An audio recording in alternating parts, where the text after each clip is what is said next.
Here are the 5 things you must read in the current issue of Forbes magazine.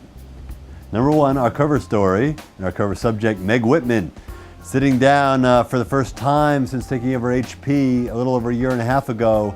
We're talking about the biggest potential turnaround, right up there with Lou Gerstner and IBM, Steve Jobs and Apple. It's a tremendously large company that's had tremendous difficulty.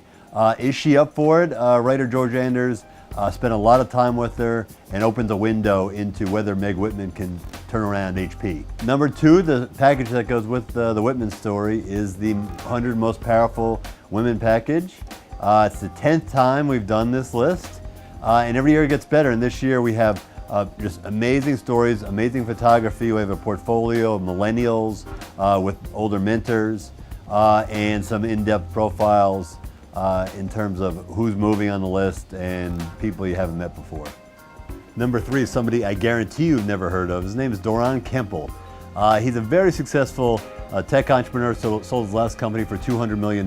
He's got about $43 million in venture money behind his new venture, Simplivity. But what really makes him interesting is Doron Kempel was the man in charge of killing 20 years ago Saddam Hussein. This was a secret mission.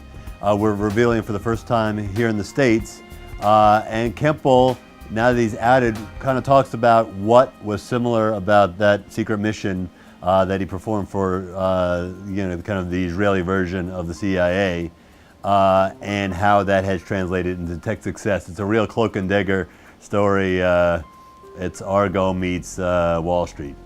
Number 4, we've got a really interesting story about Cree down in Durham, North Carolina, that built a better light bulb. This is a light bulb that can run for 20 years on $1 of energy a year, and it costs $10 to produce, which means a lot of profit for Cree.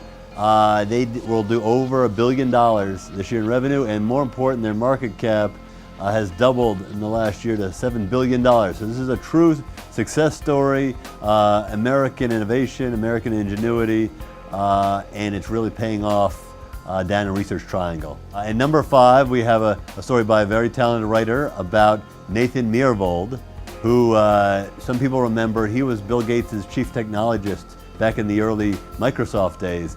He's done something very interesting that's a personal passion. He's the guy behind the Modernist Cuisine cookbook. That's the famous cookbook, the $1,000 cookbook that people kind of held their noses, like who's going to possibly buy that? Well, something crazy has happened. Nathan Myhrvold has sold about $30 million worth of these cookbooks. It's one of the great success stories in the history of cookbooks.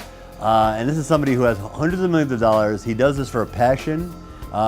He cooks, he finds scientifically what makes food taste the way it does. And so we sit down with him for the first time to actually eat the cuisine that he's used to creating, and it's a very fun piece. And that's what's in Forbes this issue. Check it out in print or on the iPad.